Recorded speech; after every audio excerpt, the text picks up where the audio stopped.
जप के प्रभाव से राम जी को हनुमान जी ने अपना बना लिया। हमारे मध्य में अभी अभी श्री सियाराम जी गोयल जी का आगमन हुआ है। अभी तो मैं कल परसों आपका नाम ले रहा था। आइए इधर आ जाइए, इधर बैठ जाइए। कहीं माता जी का स्वास्थ्य थोड़ा ठीक सा नहीं है। इधर होगी जगह खाली के, इधर ये चेयर है, इधर बैठ जाइए। आप कैसे हैं?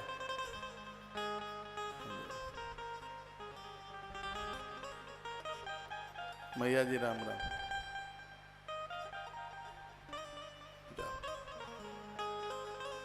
बोली बांके बिहारी लाल की जय हो। श्री हनुमंत बलवंत महाराज की जय हो। मैया जी को इधर जगह दे दो थोड़ा बैठने को। आप ये चेयर ले लो इधर से।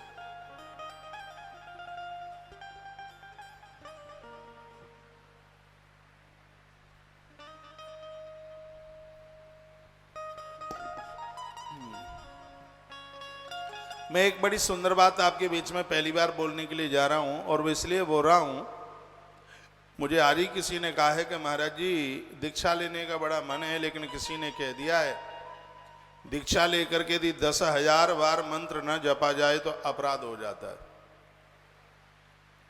ऐसा बिल्कुल नहीं है। शिव महापुराण में लिखा है यथाशक्ति जितनी आपकी सामर्थ्य है उतना भगवान का जप कीजिए।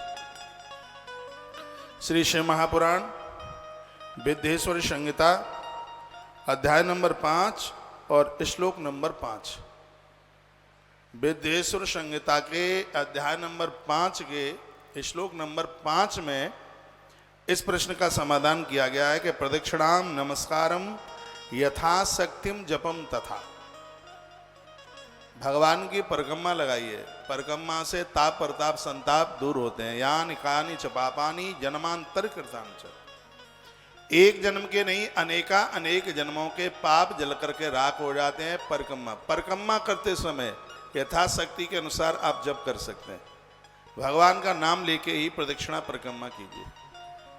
और परिक्रमा किस देवता की कितनी की जाती है वो भी हमारे ग्रंथों में लिखा है। भगवान महादेव की अंदर से परिक्रमा लगा रहे हैं तो जलहरी नहीं लांगी जाती। जहाँ से पानी गिरता है उस स्थान को लांगा नहीं जाता, इसलिए महादेव की आधी परिक्रमा। ध्यान से सुनिए। माँ दुर्गा की 1 परिक्रमा, गणेश जी की 3 परिक्रमा, भगवान विष्णु की 4 परिक्रमा, सूर्य भगवान की 7 परिक्रमा, ऐसा विधान वर्णन किया गया है। भगवान भास्कर की 7 परिक्रमा है, भगवान नारायण की 4 परिक्रमा है, गणेश जी की 3 परिक्रमा है, दुर्गा मैया की 1 परिक्रमा है, भगवान महादेव की आधी परिक्रमा है। भगवान शंकर के मंदिर में बाहर से यदि आप परिक्रमा कर रहे हैं तो उसमें फिर पूरी परिक्रमा कीजिएगा। प्रदक्षिणा की बड़ी महिमा है। यानी कानी च पापानी जन्मांतर कृतानि च। एक जन्म के नहीं अनेका अनेक जन्म के पाप जल के राख होते हैं परिक्रमा करने से, फेरी लगाने से, प्रदक्षिणा करने से। वो तो आप आते नहीं हैं, नहीं तो मेरे आने से पहले तो आपको व्यासपीठ की भी परिक्रमा। अब मैंने इतना बोल दिया, कल से तो आप मन से ही तोड़ ताड़ करके रख दोगे, तो नीचे से ही वहीं घूम जाइए, ऐसे कर लीजिएगा। प्रदक्षिणा की बड़ी महिमा है। यथाशक्तिम जपम तथा, स्पष्ट लिखा है। आपकी जितनी शक्ति है, सामर्थ्य है, जितना आप कर सकते हैं उतना आप जप कीजिए। जप से ताप प्रताप संताप सब समाप्त होते हैं। भगवान को नहलाने की महिमा है, भोग लगाने की महिमा है, आरती की बड़ी महिमा है, लेकिन जप करने की भारी महिमा है। किसी बढ़िया गुरु के चरणों में बैठकर उनसे मंत्र दीक्षा लीजिए, उनसे मंत्र सुनिए, और उसके तत्पश्चात फिर अपना जप रुद्राक्ष की माला पर, तुलसी की माला पर उसे आप आरंभ कर दें। जो माला पहनी जाती है उससे जप नहीं होता, जिस माला से जप होता है उसको पहना नहीं जाता। पहनने के लिए कई धातु की माला प्रयोग में आप ले सकते हैं। सोने चांदी रुद्राक्ष तुलसी ये सब मिला के पहन सकते हैं, लेकिन जप करने में एक ही चीज की माला होती है। जैसे तुलसी रुद्राक्ष दोनों मिलाकर पहन सकते हैं, लेकिन दोनों को मिलाकर आप जप नहीं कर सकते। आंवला रुद्राक्ष दोनों को मिला के पहन सकते हैं, लेकिन दोनों को मिला करके आप जप नहीं कर सकते। बाजार में स्फटिक और रुद्राक्ष की मिली हुई माला बनी हुई आती है, उसको आप पहन सकते हैं, लेकिन उससे आप जप नहीं कर सकते। मैं आपको कंफ्यूज नहीं करूंगा, मैं पवित्र व्यासपीठ से बैठकर वही बात करूंगा शास्त्रों में जिसका प्रमाण मिलता है। जब करने से पाप समाप्त होते हैं, आनंद होता है, जीवन मस्त हो जाता है, कोई टेंशन नहीं होता, कोई दुविधा नहीं होती। आप करके तो देखिए, हनुमान जी मस्त हैं, बजरंग बली नित्य जप करते हैं, स्वयं प्रभु राम जप करते हैं, भगवान राम महादेव का जप करते हैं, भगवान शंकर राम का जप करते हैं, माता जगदम्बा भगवती पार्वती कृष्ण का जप करती है। तो जब देवता जप के बिना नहीं रहते हैं तो हम और आप फिर जप के बिना क्यों रहें? ईश्वर ने बड़ी कृपा की है, मनुष्य जीवन मिला है, इस मानव जीवन को आनंद के साथ जोड़ दीजिए, टेंशन मत कीजिए। गीता तो यही कहती है कि पीछे का भूल जाइए, वर्तमान का मोह नहीं और भविष्य की चिंता नहीं। तो 3 बातें श्रीमद् भगवद गीता में, गीता कुरुक्षेत्र से प्रकट हुई है और उसी धरती से मैं निवेदन कर रहा हूं, आप टेंशन मुक्त जीवन जीना। टेंशन हमें दे दो आप अपने, आप बिना टेंशन के जीवन, आप चिंता में नहीं, आप चिंतन में अपने जीवन का निर्वहन करें। विशुद्ध कर्म आप करें, परिणाम ईश्वर के आप छोड़ दें, ईश्वर के साथ। मैं माताओं को बहुत कहता हूं, मैया कथा शुरू हो गई, मेरी बात मान लिया करें, आप आगे ना आया करें, आप मानते नहीं हैं। मुझे कोई बात बार बार कहने में अच्छा लगता नहीं है। बैठ जाइए।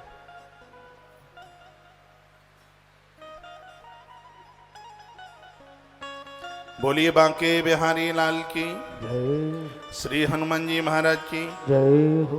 तो छत्रम ध्वजम च व्यंजनम चामरम चापि शांगमा। बहुत ध्यान से सुनिए। सुबह के समय में भगवान का मिश्री का भोग लगा दो, दूध है दूध का भोग लगा दो। शाम के समय में भी मिश्री दुग्ध का भोग लगा दो आप। लेकिन दोपहर के समय जो आपके घर में रसोई बनती है तो बढ़िया तरह से नहा धो करके बिना लहसुन प्याज के रसोई को शुद्ध करके फिर रसोई बनाइए। 24 घंटे में से एक बार आपके चूल्हे चौके का भोजन, पका हुआ भोजन भगवान को लगना चाहिए। कभी बहुत बार आप दुविधा में पड़ जाते हैं, नाश्ता बने तो भोग लगना चाहिए दोपहर में, फिर शाम को, संध्या के समय। दिन में लेट बाथरूम आप गए, आप नहीं नहा पाएंगे, उतनी व्यवस्थित आप व्यवस्था नहीं उतनी कर पाएंगे। तो गृहस्थ लोगों के लिए एक ही समय के लिए भोग लगाने की बात कही गई। 3 चीजें जिनके उनके घर में रहती हैं, जिनके घरों में भगवान का भोग लगाया जाता है। ये अंधविश्वास टोना टोटका नहीं है। 3 चीजें उस घर में रहेंगी जिसके घर में भगवान के सामने भोग लगाया जाएगा। क्या क्या रहेगा? एक सत्य रहेगा, एक समर्पण रहेगा और एक शांति रहेगी। 3 है। सत्य के प्रतीक में राम है, समर्पण के प्रतीक में लक्ष्मण है और शांति के प्रतीक में मां जानकी है। जब प्रभु श्री राम जी ने पूछा महर्षि वाल्मीकि जी को कि हम कहाँ रहें, एक प्रश्न किया था, हम कहाँ रहें। देखो व्यासपीठ बिना प्रमाण की बात नहीं करेगी। राम जी ने कहा हम कहाँ रहें, तो इतने बड़े महात्मा ने बताई बात कि आप कहाँ रहें मैं बताता हूँ। 14 जगह बताई, उसमें एक जगह ये भी बताई है, तुम ही निवेदित भोजन करहिए, तुम ही निवेदित भोजन करहिए, प्रभु प्रसाद भूषण धरहिए।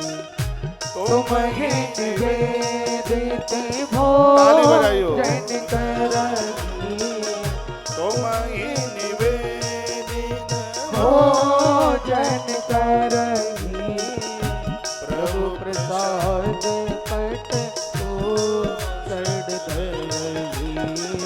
तुम ही निवेदित भोजन करहिए, प्रभु प्रसाद पट भूषण धरहिए। उन्होंने कहा जो तुम्हें निवेदित करके, तुम्हें भोग लगा करके जो भोजन करे, उसके घर में कभी अशांति ना हो, उसके घर में कभी लड़ाइयां ना हो, उनके घर में कभी झगड़े ना हो।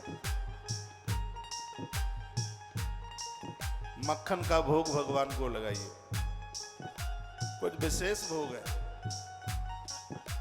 भगवान को मूंग की दाल बहुत अच्छी लगती है। हमने गिरिराज पूजन की कथाओं में ये सब चीजें पढ़ी हैं।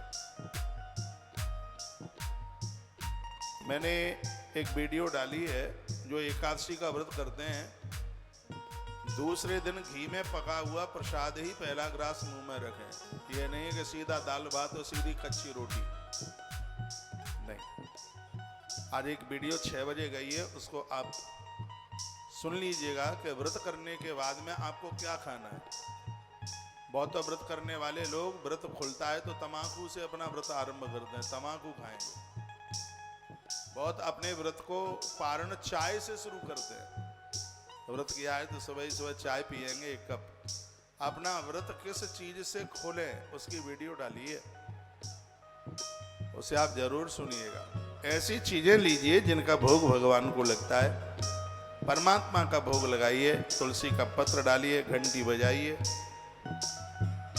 जिस समय आरती आप कर रहे होते हैं उस समय घंटी बाएं हाथ से बजाई जाती है, और जिस समय आप भोग लगा रहे होते हैं तो उस समय घंटी दाहिने हाथ से बजाइए। फिर जल छोड़िए, फिर प्रसाद में मिला दीजिए। आपके यहाँ थाली भोग लगा करके रखी रहती है, लेकिन नियम ये है जो चीजें आपने रसोई में से निकाली है, चावल में डाल दीजिए, रोटी में मिला दीजिए, सब्जी में मिला दीजिए।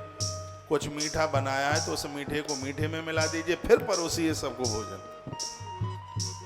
आज इस भरे कलयुग में सतयुग का आनंद ले सकते। हम लोग ऐसा जीवन जी रहे हैं, बहुत मस्ती भरा जीवन है। हमें तो एक कलयुग बुरा लगता ही नहीं है। गोस्वामी जी ने कहा था, कलयुग युग सम आन नहीं, जो कर नर विश्वास। कलयुग के समान दूसरा युग नहीं आ पाएगा। क्योंकि इस युग में कम करने पर ज्यादा हो जाता है, ज्यादा फल मिलता है। 12 साल सतयुग में तीर्थों में रहते थे, उतना फल मिलता था जितना वो कलयुग में 1 से 3 रात्रि तीर्थ में रहने से उतने फल की प्राप्ति हो जाती। पिछले 2 साल पहले मैंने यहाँ कथा की थी। यहाँ के आसपास के लोगों को मैंने निवेदन किया था कि कुछ ऐसा भी समय निकाल के आइए, 1 आध रात्रि आप कुरुक्षेत्र में रुक पाए।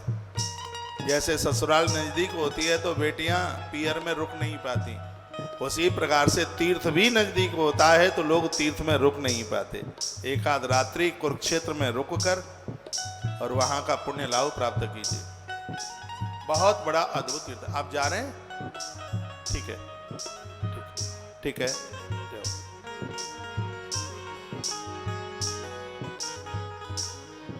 जिनके चरण तीर्थ में जाते हैं वहां भी शांति, सत्य और समर्पण तीनों विराजित होते हैं। इन चरण राम तीर्थ चल जाए, चरण राम तीर्थ चल जाए, राम बसो तेरे मन माही। चरण राम तीर्थ चल जाए, चरण राम तीर्थ चल जाए, राम बसो तेरे मन माही। राम चरण राम तीर्थ चल राम बसो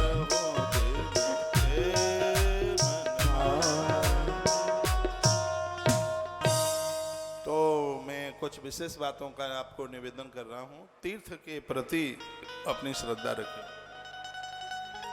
तीर्थों में भजन करने का, जप करने का, तप करने का फल ज्यादा प्राप्त होता है। इसलिए तो हम 8-9 दिन तीर्थ में रह के जा रहे हैं। 9 दिन हमने इसकी महिमा को पढ़ा है। यहाँ जान अनजान कैसे भी किसी की मृत्यु होती है तो उस जीव का कल्याण होता है।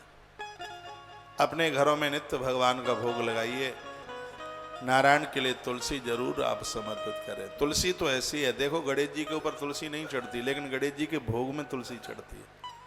ऐसा कोई देवता नहीं है जिसके भोग में तुलसी को प्रयोग में न लिया जाता हो। शंकर जी के भोग में तुलसी भी चढ़ती है, बेलपत्र भी, और मैं कहूँगा भोग में फूल, किसी भी देवी देवता का आप भोग लगा रहे हैं, एक फूल या उसकी पंखुड़ियाँ रखने का विधान। ये ऐसा नहीं है कि मैं आपको एकदम बिल्कुल कर्म कांड में डुबा रहा हूँ। ये चीज़ें ऐसी हैं जो हमारे जीवन को आनंद में भर देती हैं। शिवलिंग महिमा, शिवलिंग पूजा की बात कही गई है। वीर मात्रम च पूजायाम सम्मतम वेद निर्णय स्वाविर्भावे च देवानाम सकलम रूपमेव च है। बताया जाता है कि भगवान की जो प्रतिमा है ना, स्वयं शंकर और पार्वती ही शिवलिंग के रूप में प्रकट हुए हैं। जो माता पार्वती है वो जलहरी के रूप में है और भगवान महादेव है वो शिव पिंडी के रूप में है। एक है प्रकृति और एक है पुरुष। इन दोनों के माध्यम से ही पूरी दुनिया बन करके तैयार हुई है। आज की कथा में कुछ आप ऐसा ही सुनेंगे। तो सौनकादित्यों ने महात्मा सूत जी को कहा और ये कहा कि विस्तार पूर्वक आप बताइए। सनत कुमारों ने नंदीश्वर को यह बात कही कि शिवलिंग का प्रादुर्भाव कैसे हुआ। ये कथा हम दिल्ली में नहीं सुना पाए कि शिवलिंग का प्राकट्य कैसे हुआ। वो कथा यहाँ सुनाई देते हैं। शिवलिंग की प्राकट्यता कैसे हुई वो सुन लीजिए। नंदीश्वर कहते हैं कि पुरा कदाचिद योगींद्र विष्णु विषधरासन स्वाप परया भूत्वा स्वानुगैरपि संवृतः। नंदी ने कहा प्राचीन काल में किसी समय से साई भगवान विष्णु अपनी पराशक्ति लक्ष्मी जी तथा अन्य पार्षदों से घिरे हुए शयन कर रहे थे। उसी समय क्या हुआ, जब उनकी नाभि से कमल निकला तो कमल पर ब्रह्मा जी का प्रादुर्भाव हुआ। ये तो आप सबने सुनाई है। ब्रह्मा जी अपनी खोज के लिए हजारों साल तक विचरण करते रहे। आखिर में उन्होंने 100 वर्ष तक तप भी किया। अपनी खोज, अपने जन्म का वो कारण देखते रहे कि मैं प्रकट कहाँ से हुआ हूँ। एक बार ऐसा हुआ कि विधाता ब्रह्मा जी भगवान नारायण के सन्मुख पहुंच गए। बहुत प्यारी कथाएं सुनने के लायक है। वहां पहुंचे और क्या कहा कि उत्तिष्ठ वत्समां पश्यन् तव नाथ मियागता। अरे बच्चे खड़ा हो जा, तुझे पता है कि तेरा पिता तेरे दरवाजे पर आया है। ब्रह्मा जी ऐसा भगवान विष्णु को बोले। क्या कहें? उत्तिष्ठ वत्समां पश्य, अरे मेरे पुत्र मेरी तरफ देख, मैं तेरा पिता हूं, मुझे देख। जो पुरुष अपने श्रेष्ठ गुरुजनों को आया हुआ देकर उद्वत के समान आचरण करता है उसे गुरुद्रोही के ही समान उसको जानना चाहिए। पूज्य लोग, बड़े लोग आते हैं तो खड़े होकर उनका सम्मान करना चाहिए। लेकिन तुमने मुझे देख करके मेरा आदर नहीं किया। तुम मुझे देख करके खड़े नहीं हुए। खड़े होकर के मेरा आदर करते तो तुम्हारा कल्याण होता। स्वस्थिते स्वागतम वत्स तिष्ठ पीठ मितो विशाह। तब भगवान ने कहा कि सुनिए, ये थोड़ा विचार कीजिए कि हम तुम्हारे पुत्र हैं कि तुम हमारे पुत्र हो। तुम तो ऐसे बोल रहे हो जैसे किसी सेठ के घर का पूरा धन किसी चोर ने अपना समझ लिया हो। थोड़ा विचार करो। भगवान विष्णु कहते हैं, हे वत्स, यह जगत मुझ में ही स्थित है। तुम केवल चोर के समान दूसरे की संपत्ति को अपना मान रहे हैं। मत्तस्तम जगदितम वत्स, मनुष्य तुम ही चोरवत। तुम एक चोर के समान, जैसे कोई चोर दूसरे की संपत्ति को अपना मान ले, बिल्कुल ऐसी स्थिति तुम्हारी हो गई है। ये पूरी दुनिया सृष्टि हमसे बनी है और ये हम में ही विलीन होती है और तुम हमें पहचान नहीं पा रहे। तुम मेरे नाभि कमल से उत्पन्न हुए हो। भगवान बोले, मन्नहा कमलात जाता पुत्रस्तम भास से व्रथा। तुम मेरे नाभि कमल से प्रकट हुए हो। भगवान बोले, तुम तो व्यर्थ बातें कर रहे हो। नंदी कहते हैं कि हे मुनि, उस समय वह जन्मा ब्रह्मा और विष्णु मोह बस मैं श्रेष्ठ हूं, मैं श्रेष्ठ हूं, और यही कहते कहते दोनों में झगड़ा हो गया, लड़ाई हो गई। लड़ाई इस बात की थी, ब्रह्मा जी ये कह रहे थे कि मैं श्रेष्ठ हूं और नारायण ने ये कहा कि मैं श्रेष्ठ हूं। दोनों में भारी युद्ध हुआ। कहते हैं कि इतना युद्ध हुआ कि एक हंस पर बैठकर और एक गरुड़ पर बैठ करके एक दूसरे के ऊपर प्रहार करने लगे। मन भरा नहीं युद्ध से, तो देखा कि एक ने ब्रह्मास्त्र निकाल लिया और एक ने पाशुपत अस्त्र निकाल लिया। दोनों एक दूसरे के ऊपर छोड़ने के लिए तैयार हो गए। यह पूरा का पूरा दृश्य देवता अंबर आकाश में से देख ही रहे थे। तो शीघ्र ही देवता भगवान महादेव के पास पहुंचे। माहेश्वरास्त्रम मतमान संददे ब्रह्मणो परी। ये देखा कि एक दूसरे के ऊपर माहेश्वर और ब्रह्मास्त्र छोड़ने को जा रहे हैं। देवताओं ने भगवान शंकर को प्रार्थना करी और भोलेनाथ को हाथ जोड़ करके कहा, बाबा आप ही इन दोनों का बीच विचाला कीजिए, नहीं तो ये देवता एक दूसरे के ऊपर अस्त्र छोड़कर अपने आप को मारना चाहते हैं। आपसे प्रार्थना है। देवराज इंद्र और सब देवता हाथ जोड़कर महादेव को प्रार्थना कर रहे थे, भगवान शंकर को प्रार्थना कर रहे थे। कहते हैं कि इन देवताओं को कैसे आप बचा लीजिए। जैसे ही इतना कहा तो इस ग्रंथ में वर्णन के उसी समय भगवान महादेव इन दोनों के बीच में चल करके आ गए। लिखा है कि ब्रह्मा जी ने और नारायण ने दोनों ने देवश्रेष्ठ शंकर जी का दर्शन किया। विराजमानानुमया दर्शे देव पुंगवम, दोनों ने दर्शन किया, प्रणाम भी किया। भगवान दोनों को समझाने लगे थे कि तुम काय के लिए लड़ रहे हो। तो दोनों ने कहा कि मैं श्रेष्ठ हूं, एक ने कहा मैं श्रेष्ठ हूं। भगवान शिव ने समझाया, लेकिन वो युद्ध करने से बंद नहीं हो रहे थे। तब महादेव बोले, हे पुत्रों आपकी कुशल तो है ना, मेरे अनुशासन में जगत तथा देव श्रेष्ठ अपने अपने कार्यों में लगे हुए हैं। हे देवताओं, ब्रह्मा और विष्णु के बीच होने वाली युद्ध का वृतांत मुझे देवताओं से ये पता चला और मैं तुम्हारे बीच में चल करके आया हूं। इसलिए लड़ना, ये झगड़ना, ये बिल्कुल भी ठीक नहीं है। लेकिन वो नहीं माने। दोनों में इतना झगड़ा हुआ, इतनी दोनों में लड़ाई हुई, तो शंकर को आवेश आया और भगवान महादेव उसी समय दोनों के बीच में शिव पिंडी के रूप में, एक स्तंभ के रूप में प्रकट हो गए। लाल लाल स्तंभ दिखाई दे, जहां तक ऊपर तक निगाह जाती है वहां तक वो रक्त स्तंभ दिखाई दिया, जिसके ओर और छोर का कहीं कोई पता ही नहीं था, एक रूप से। इसलिए तो मंदिर में, भगवान के मंदिर में दोनों रूप पूजते हैं, एक शिवलिंग के रूप में और एक मूर्ति के रूप में। तो यहाँ भगवान मूर्ति के रूप में भी है, प्रतिमा के रूप में। उन्होंने कहा कि देखो, तुम्हें अपने बड़े होने का घमंड तुम्हें सता रहा है, तुम में कौन बड़ा है, इसी के लिए ही तो तुम्हारी लड़ाई हो रही है। तो ये बीच में जो स्तंभ प्रकट हुआ है तुम्हारे बीच में, जो इसके ओर छोर का पता लगा के पहले आ जाएगा तो मैं घोषित कर दूंगा कि वही बड़ा होगा। ब्रह्मा जी ने कहा हम राजी हैं, ऊपर जाएंगे। तो हंस पर बैठ करके ब्रह्मा ऊपर के लिए चले। भगवान नारायण ने वराह का वेश बनाया और वो धरती खोदते हुए नीचे चले गए। 10, 20, 100, 1000 साल के लिए नहीं, करोड़ों वर्ष व्यतीत हो गए। ब्रह्मा जी तो ऊपर के छोर का पता नहीं लगा पाए और भगवान नारायण नीचे का पता नहीं लगा पाए। पता लगा कैसे लेते? अंत तो उसका होगा ना जिसकी शुरुआत होगी, लेकिन वो तो अनंत है, वो आदि नहीं है, वो अनादि है। ये शंकर की महिमा समझिए आप। शिव अजन्मा है, जब कोई नहीं था तब वह थे, जब कोई नहीं रहेगा तब वो रहेंगे। जैसे हवा का कोई रंग रूप नहीं होता, वायु का कोई रंग रूप नहीं होता, वो भी निर्गुण है, निराकार है। भगवान शंकर के उस शिवलिंग पिंडी का कोई उसका अता पता नहीं था बिल्कुल। ब्रह्मा जी ऊपर चले, थक गए चलते चलते, उड़ते उड़ते, लेकिन पता नहीं लग पा रहा था कि पिंडी ऊंची कितनी है। तो ब्रह्मा जी को इस बात का कष्ट नहीं था कि मैं इसका पता नहीं लगा पाया। उन्हें ये ज्यादा दुविधा हो रही थी कि गलती कर गए कि हम ऊपर के लिए चले आए, नीचे चले जाते तो नीचे तो थोड़ी बहुत ही रही होगी ये पिंडी, तो जल्दी पता लगा करके आ जाते। विष्णु फायदे में रहे और मैं घाटे में रहा, और यही लोगों की पीड़ा है। ये कर लेते तो अच्छा होता, लेकिन हम ये कर बैठे।